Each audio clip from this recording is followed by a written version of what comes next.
Welcome to the Evangelistic House of God Podcast. Unscripted discussions on social issues from a Christian's perspective.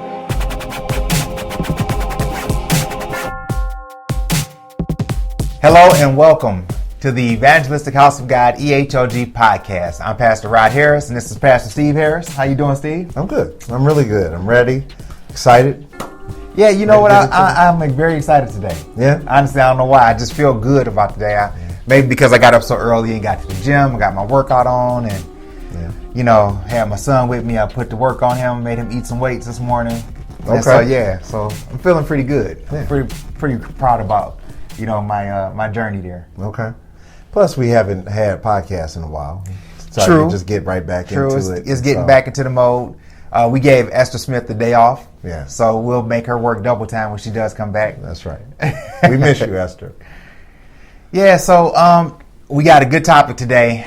It's been in the news for the last couple of years, probably since 2015 is when he really made his real big rise up, and it was really talking about the Confederate flag. Yeah.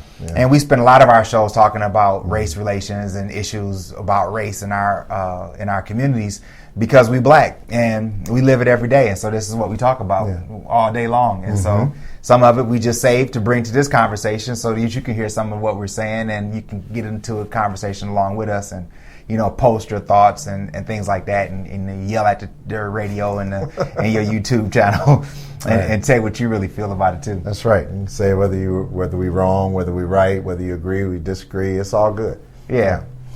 So if you say we're wrong, that'll be your opinion. If you say we're right, then we agree with you. And that's fact. Yeah. That is a factual thing. Yeah. No, so seriously. So a little bit of history about the Confederate flag. So the Confederate flag was the flag that was flown for the Civil War in the South. The Confederates used that as their symbol of white supremacy. Back then, that is a written fact. You can look that up. Just look up the Confederate flag and the original cause of it. There's actually a letter from the person that helped to design the flag that actually said that the Confederate flag was going to be their symbol for white supremacy and it was going to help unite the South. So they lost the war. Yeah. And then in 1961, the South Carolina government decided to fly the flag on the government property as a monument commemorating the 100-year activities of the Civil War and made it law that the flag had to be flown there. Yeah. All right, so let's fast forward from 1961 to 2015. Yeah. Dylan Roof goes into a church in South Carolina and kills 9 Black people. And then the debate comes up again. Hey, should we be looking at shutting down these Confederate flags and stopping all this Confederate movement? And so it started in South Carolina. They ended up taking down some Confederate flags based on that outpouring, those riots and that kind of a thing. Right. And so this movement has been kind of sweeping across the nation. Yeah. And now they're removing statues of their fallen heroes, Southern fallen heroes, generals. Most popular, General Lee.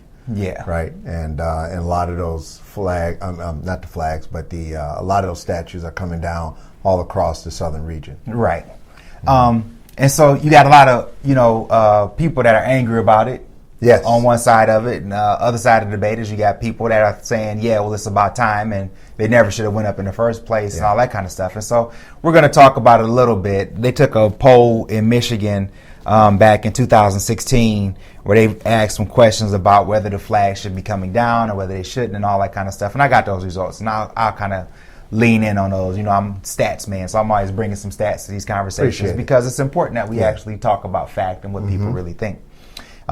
Because you don't want to just hear me and Pastor Steve got to say the entire time. It would be good that we brought some facts from somebody else. We try to get some other people's opinions in here every now and then. That's right. Okay, so with what you know about the Confederate flag, the purpose of it, and all that kind of stuff, do you want to start off by just kind of talking about your thoughts around the Confederate flag and whether or not it should be considered a commemorative staple in our society? I think that anything that represents hatred and hurt, I don't think that it should be. I don't even understand why it's an issue, to be honest with you. Well, This is, you asked me my opinion. Right. For one, to fly a flag of a war that you lost to me makes no sense anyway. I don't ever want to, that's not the United States. We have a flag. We are a United States that's under one flag. I don't understand the rebellious part of that, to fly this flag. And what does it represent? Defeat? So you just want to throw that out there? Listen, that's where I am. I think that some of the insensitivities around it also, that white people may have, that really want to, that's proponent of it, they want to keep it around for some kind of a keepsake. But, once again, there's a detachment from, well, how do black people feel about it? Right. And it represented for us some of the worst times that we've ever had here as Americans. White people will argue with you and tell you that it is part of their heritage and that it is part of who they are. It does not represent racism. It's just part of their Southern heritage. It's just a memorabilia. It's just where they come from. It's just about where they come from. But I guess my point is a heritage of what? Mm-hmm. What does it? Okay, so it was something that was flown, or something that happened a long time ago in your history. So black people were slaves a long time ago too. We're not sitting around with shackles hanging from our rear view mirrors on our cars either. Right. We're not. Some things it's shameful, and it should be left in the past. It's the same with these statues, and a lot of the people. Well, I guess we'll stay with the flag right now, but. Yeah, you can talk about the statues. I mean, it's all the same. Well, go ahead. One thing about it is that the other argument that they'll have is that not only is it part of their heritage, but it is also a symbol that says the South will rise again, right? And so it's almost, and in some of the opponent people that are against it are saying that this is almost a threat in America's face, that hey, we're flying this flag because we plan to rise up again up against America and that kind of a thing. I think where I stand with it, and one of the things that really burned me up about it, is not just what the flag represents, the white supremacy and the Civil War and the slavery and all of that, but the audacity to fly it, understanding that it not only, that was the bloodiest war in American history. That's right. And that was Americans fighting Americans, which basically made those Confederates traitors to the country. That's correct. And so in any other war, in any other situation, any other scenario, a traitor would have been hung, shot for sedition or killed, right? And I just don't understand how traitors are being celebrated as American heroes. That's correct. This is not their America. Mm-hmm. Their America, their version of America died. That's right. When they with lost the Civil War. They lost it. When they lost the war. Exactly. So when I hear you say that the South will rise again, rise to what? What I mean, there's just like these. It's like these little sayings that people they hear and they just keep going. But I'm wondering, rise to what? Rise to a place of white supremacy where they ruled and they put black people and minorities in chains and in their place, so to speak. Yeah. But when rise up back to the wicked nation that they were over 100 years ago. But when you ask them that, then there's no, it's not about that. It's about heritage, right? Right. It's about my family grew up with that, and it's who we, like you said earlier. It's tradition. It's this and that. But what it really is, it's just some form of some kind of a racist act. And an underlying racist movement. Let's say it is their heritage. Okay. This country was not just inhabited by them, which would mean that the black people that suffered during that time also had it as their heritage, right? And so when this means something to you in one way, it means something to me a totally different way. That's right. So don't give me it's my heritage, because it would have been my heritage too. And it's not the part of heritage I want to remember. And I don't want to see that every day. Right. And I guess the side of it that really irks me is that as Americans, we never take time to think about the empathy or look at it from another person's perspective and put yourself in their shoes. This is a very selfish mindset. Very selfish. And it goes into a lot of the racist type situations right now. is you get these groups of people who just don't care because it doesn't affect them in that way.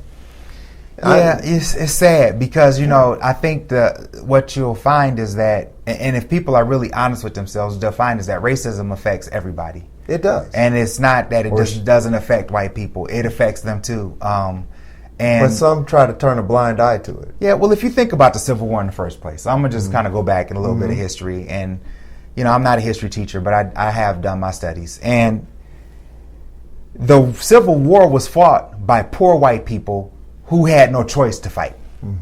The rich white men that owned the slaves, they didn't fight. Their children didn't fight. Their sons didn't fight. The poor people that barely was living and surviving were made to go and fight. They were shot if they didn't fight. They were hanged and killed for sedition against the Confederate when they didn't go out and fight. And while they were fighting, their wives were being raped, their farmlands were being stripped, their corn and their feed and whatever they had as far as any income was being taken from them to help fund the war that the rich white guys were not going to pay for. And so that's when I say, when you think about what the real heritage of it is, the whole point behind the Civil War was never meant to benefit the poor. And there's poor white people that are upholding this heritage along with these rich white people, or I should say rich racists or white supremacists.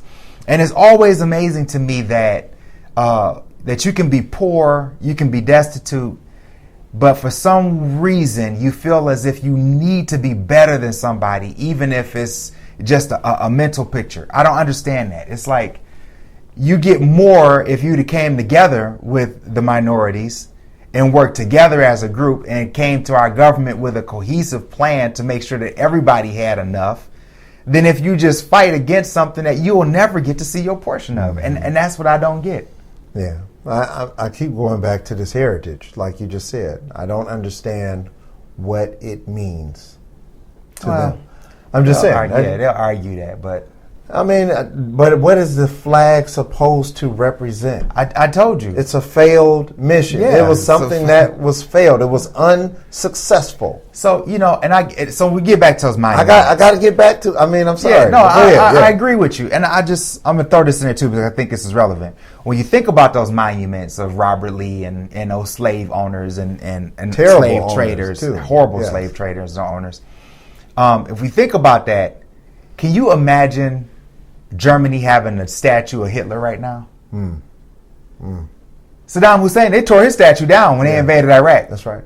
So, and it's like, so those guys, those dictators, those, traitors against their own people, they were considered to be outcasts, and you can't even say their name in public company without being looked at as strange. Right, but these people are allowed to be hoisted up on, cement figures that will, inherit time. And it's like, why? Well, I think that the one thing now is that it's being realized, even though it's very late in the game, that these people need to come down. Oh, yeah. They need to come down. They have been up there unjustly, and the populations are starting to get together. And, as you all, as we all know, the population is turning more minority every day and every year. Yeah. And these people are starting to band together and are like, hey, enough is enough. Take this garbage down. Yeah. It's offensive to us who suffered in the wake of all of this stuff. That's right. And then you get all of these white nationalists coming out talking about, preserve it. It's a part of history. It is. It's an ugly part of history that we really need to put away and move past so that we can build a better future together. And we throw away old parts of history all the time. We throw away all of the stuff that we don't want to talk about. Oh, absolutely. And all the stuff that, made us look bad before. They won't talk about Columbus. They won't talk about the smallpox blankets that they gave the Indians. No. And all that kind of stuff just kind of get thrown away. And it's like, nope, Columbus is great. He discovered America. He discovered nothing. No. But, the whole point I'm trying to make is that, when people have a cause, whether or not it's a good cause or a bad cause, when it's something that they believe in, they will find any reason to make it stick. And we could see this prevalently in this Confederacy, in the Confederate flag, and the Robert Lee statues and all of the statues. And it's that's what I was trying to get. I started rambling for a second because something came to me. So I heard a politician a little while ago talking about, well, how far are they going to go? Are they going to start taking down statues of George Washington? Yeah, and Thomas Jefferson? And to be honest with you, I don't care. Take them down too. No, I guess, so let me just say this, because they were slave owners too, and I get that. Absolutely. They didn't fight on the wrong side of history, though. They didn't fight against the government. They didn't fight against their nation to keep slaves. They were some, slave owners and slave traders. They did whatever they did. But the point that we're making here is that Robert E. Lee and his people, the Confederates, they actually fought against their own government, against the Supreme Court, because some people say it was a states' right issue. No, it wasn't a states' right issue anymore. Once the Supreme Court voted that slavery was abolished, it was over with and done. They rose up against their own nation and took arms against their own nation, which would have made them traitors in any other circumstance. But I wonder also that if it's really about tradition or history or all of those things, or is it really more about not allowing black people to get what they want? Yeah, I think it's a lot to do with it. I think they've convinced themselves it's part of their heritage because they don't have any other reason to hold on to it. I think that's something that they use as an excuse to keep it.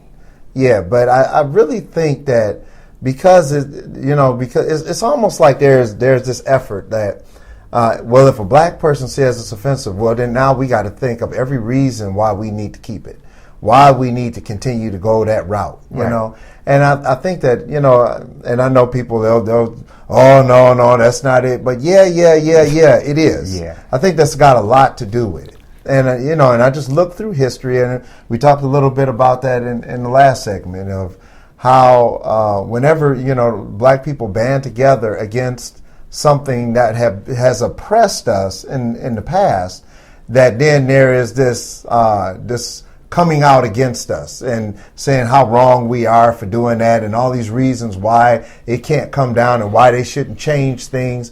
But in order for us to move forward, we got to be able to put this stuff behind us. That's right. Well, if you let history tell it, there's never a good time for black people to protest against their injustices. I mean, seriously, because every time that you get black people to rise up and say this is, offensive to me and I don't want it in my environment anymore, then there's some kind of they will pull out all the stops. They get the FBI to start investigating people and start looking into it. They got the FBI investigating Black Lives Matter movement people. They got the FBI looking at Panthers because the Black Panthers came back up. When the Black Panther movie came out, they were looking at, well, should we allow them to even call it the Black Panther? Even though it was a Marvel movie, they were trying to stop them from using the term Black Panther because they didn't want it to empower black people. I mean, and so you look at all of this and you got to wonder just how much of this is really dedicated and focused at holding back the black race. That's right. And if you got all of these things still in place, it's almost like the boogeyman trying to let you know, hey, look, we still own you in some way. And that's the way I'll see it. When I see, even when in the community that I live in, some, guy with an old truck and he's blowing, he's got one of those Confederate flags just, stationed in his cab, and he's just blowing that thing and it's blowing in the wind. The first thing I think about is, I wonder if he's a racist. I can't help but to think that. Why would you think anything different? Yeah, I'm not thinking, that's a part of his history. Yeah, he must be from the South. Yeah, I'm thinking that he's a separatist. Yeah, he's somebody who wants my demise. Now that may not be true, but the first thought of that, the flag represents that horror for me and most of the black race. Something I thought about when you said flying that flag, I just thought back to the Dukes of Hazzard. Mm-hmm. And I remember as a kid, man, that was like one of my favorite shows. We watched it every weekend, right? Yeah, because you don't know about because you didn't know what they was doing. About it, but even the song, just some good old boys. It's like, what are we talking about? Their car was called the General Lee. They had this Confederate flag across the front and the hood. Yeah. And as little kids, we didn't. Of course, when I say little kids, I'm younger than 10, watching Dukes of Hazzard, and I'm just laughing because their car is fast and they can shoot a bow and arrow. Mm. And it never dawned on me that these is the people that are trying to kill me. They hate me. They want to destroy my life. And they actually had a nationally syndicated show about this little backwoods crew called the Dukes Brothers. Yeah, and it's crazy. Yeah. I think who talked about that? It was talked about the Cowboys and Indians, and you know how you grow up and you watching the Cowboys and the Indians. Yeah. And you looking at John Wayne. Everybody wanted to be a cowboy. And everybody wanted to be the cowboy until you realize as you get older. Wait a minute, you know, we are the Indians. Exactly. Right? You know that we're the Indians. We're the ones that they're trying to destroy. But I think as children, and I think that's the key, is that when you're young and before you become exposed to all of this stuff, you don't know that people hate you because of your skin color. Right. You don't know that people look down at you or that you're supposed to. Those things get inputted in later as you go through life, and sometimes much later in life. But at some point, you realize it's just it's a terrible situation. You know, and people will probably say, you shouldn't teach your children hate. And I don't think you should. I'm not pushing for teaching anybody hate, because that's not the point. Mm-hmm. But I am one of those fathers that fed my children awareness, right? And so I made sure they understood what the Dukes of Hazzard was all about. Yes. I watched television with my kids. Yeah. And when they watched the Cowboys and Indian kind of movie and they wanted to root for the Cowboys, I helped them understand why the cowboy was so powerful and why he was able to do what he was doing and why the Indians were made to look like the inferior race and why they were hiding in the mountains and living in the woods and things like that. Mm-hmm. And so I think as parents and as, just as mentors to young people, we owe it to help them understand what is in front of them and what race relations are really all about. Why the Confederate flag conversation is happening. All they really care about is the next Drake album, the next pair of Jordans that's been released. Yeah. All they want to do is play video games and act like they're oblivious to the world. And then by the time they learn what I know, they're 40 years old and it's too late, because now they already been subject to some of the issues and they never got a chance to really get involved in it. Yeah. I just think that it's important and it's incumbent upon us to really, drive this home. I do. I think that's a very good thing, and I do the same. I teach my kids the same types of lessons, especially when they're watching TV, and try to expose them to understanding what the real world is all about. Because television and even their studies will try to sway them to one way of a propaganda type mindset. But I want to even that out and say, no, it's not quite that way. There was these other factors that you also need to take into consideration. Not just exposing them to the problem, but also have conversations about how they can help be a part of a solution. Exactly. That you don't walk around. I remember when we were we were young and Roots came out. That was a really big thing, because that exposed us to a lot of, some of the injustices that happened during slavery times and how it all started and that kind of thing, which was really important for us to see. But, when we were young, we were very angry about that. And It's like, you almost don't know how to react and how to behave in those type of scenarios.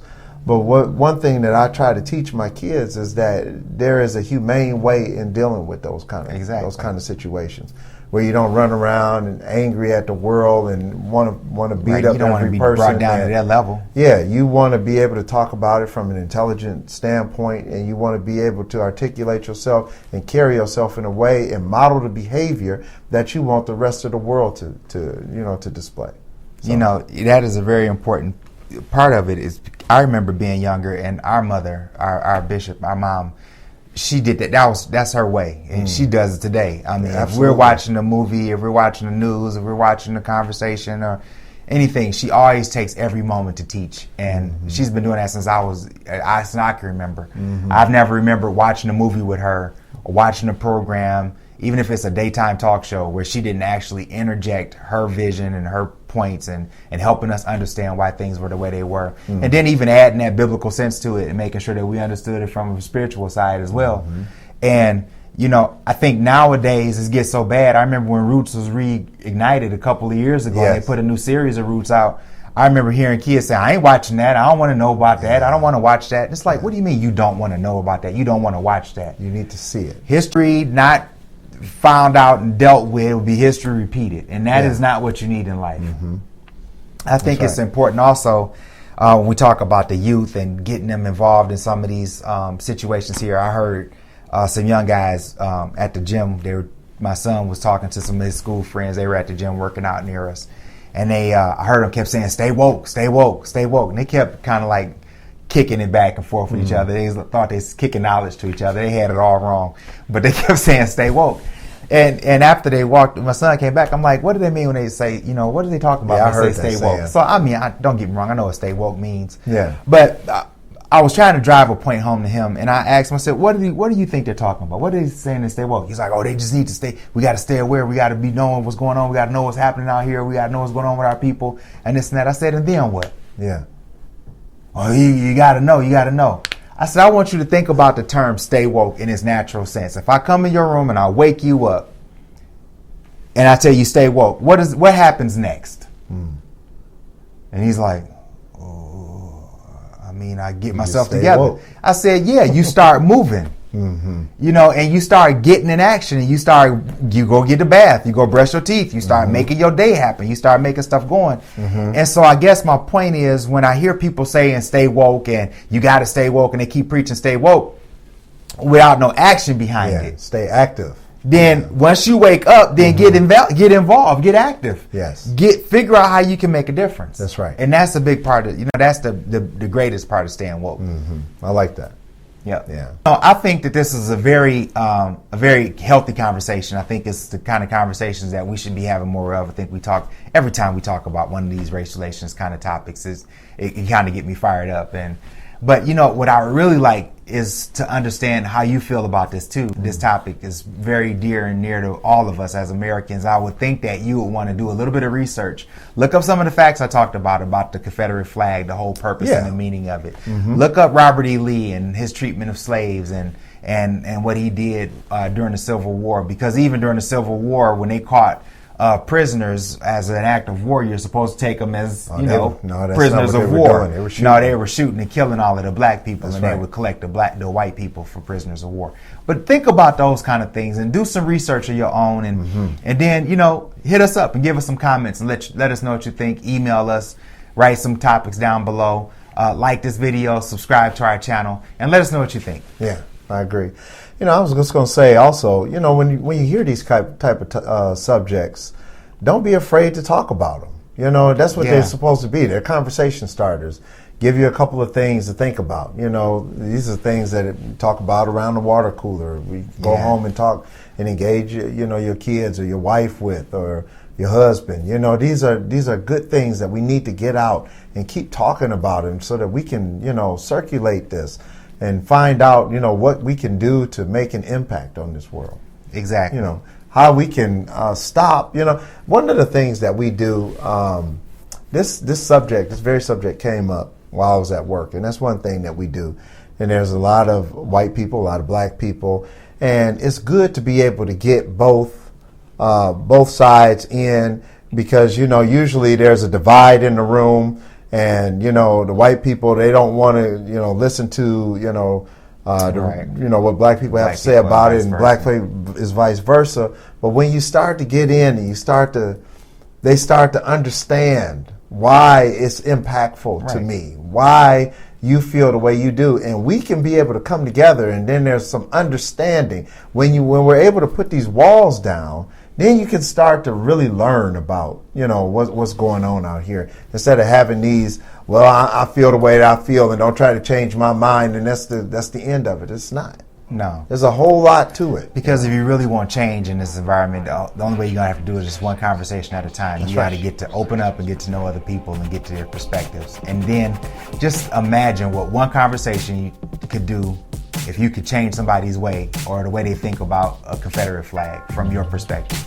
That's a powerful way of doing it. So I'm hoping that this conversation has been able to touch somebody and maybe help change their mind about the Confederate flag if they thought that they needed to keep it. Yeah. Hey, thanks again for watching. This is the EHOG Podcast. I'm Pastor Rod Harris. This is Pastor Steve Harris. And we thank you. Don't forget to hit that subscribe button. Hit it. We'll talk to you next week. Bye.